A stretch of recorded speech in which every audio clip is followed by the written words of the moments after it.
Hare Krishna. The 18th chapter, Srila Prabhupada has titled it Conclusion, the Perfection of Renunciation. It is more or less a summary of the entire Bhagavad Gita, just as the second chapter is. The first verse of the first chapter, as we saw at the beginning, exhibited Dhritarashtra's anxiety, his hope against hope, that despite all odds that were heavily stacked against the victory of his sons, that they would still somehow emerge victorious. As the poet says, hope lies eternal in the human breast. So hope is what we live on, and we move on and on and on, hopeful of a better future or for some favorable result in our activities. It is better to hope for something sublime and to strive for it in an authorized way than to live in vain hope for things that are against the principles of dharma, as Dhritarashtra was doing. So Dhritarashtra's hopes in any case were doomed. And in this final verse of the final chapter of the Bhagavad Gita, Sanjaya drives a nail in the coffin, so to speak, of the hopes of Dhritarashtra. Yatra Yogeshwaraha Krishna, Yatra Partho Dhanurdharaha, Yatra Shri Vijayo Bhutir Dhruvanitir Matir Mama. Wherever there is Krishna, who is the master of all mystics, Yogeshwara, wherever there is his great devotee Arjuna, the wielder of the Gandiva bow, so there will always be opulence, morality, victory, and so on. So Sanjay unequivocally, clearly declares that there is no hope that the Kauravas will emerge victorious. And Dhritarashtra now is convinced, yes, although he is very unhappy about it, that his sons have no chance of victory. And the reason Sanjay gives is that wherever there is Krishna and Krishna's devotee, there will always be victory. Sometimes when our devotees chant the Hare Krishna Mahamantra and Kirtan, they pronounce it in different ways. I read an article in Dandavats where there was a quote on how Prabhupada didn't like devotees to chant Hare Ramo. Hare Ramo, Hare Ramo. It's not Hare Ramo, it's Hare Rama. So like that, many of our devotees when they chant Kirtan, they say Hare Krishna, instead of Hare Krishna.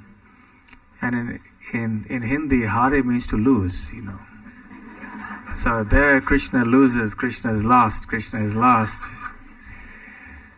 Rather you should say Jite Krishna. Krishna always wins. Param Vijayate Shri Krishna Sankirtanam. So Krishna is always victorious and Krishna's devotees are always victorious. Materially, sometimes they may be victorious and sometimes they may not, but ultimately they are always victorious on a spiritual platform. And even on the everyday material platform, Krishna actually empowers his devotees to do wonderful things so that they can emerge victorious even within this world, as was Arjuna empowered by Krishna to do the impossible. As Parikshit Maharaj declares in the Srimad Bhagavatam, really from material estimation, the Pandavas could not have emerged victorious because there was Bhishma and there was Drona in the opposing camp. And they were like giant Timingala fish that swim in the ocean, which can swallow many whales. But all this was possible because of the mercy of Krishna. After the battle of Kurukshetra was over, Vyasadeva describes in the Mahabharata, it was time for Krishna and Arjuna to descend from the chariot. All the 18 days of fighting were over, The Pandavas were victorious. And normally it is the custom that the charioteer descends first and then the master descends later. So Krishna was playing the role of the charioteer and Arjuna was playing the role of the master. He was the one instructing Krishna, turn left, turn right, move ahead. But on this one occasion, Krishna said, no, Arjuna, you get up first this time. But no, you're supposed to get down first. No, this time you get down first. So Arjuna got down, and then Krishna stepped down. The moment Krishna stepped down, the chariot crumbled into ashes. And Arjuna was really surprised. He said, what happened, Krishna? What happened to this chariot? Why did it just crumble to ashes? He said, actually, by the arrows of Bhishma and Drona and many others, it should have crumbled many days ago. But because I was there on the chariot, and because you are my dear devotee, therefore this chariot has remained. And now as I get down and off the chariot has now crumbled. So in this way we see that Krishna not only enables his devotees to attain victory on the spiritual platform, but even on the worldly platform, he will empower his devotees to do wonderful things in his service.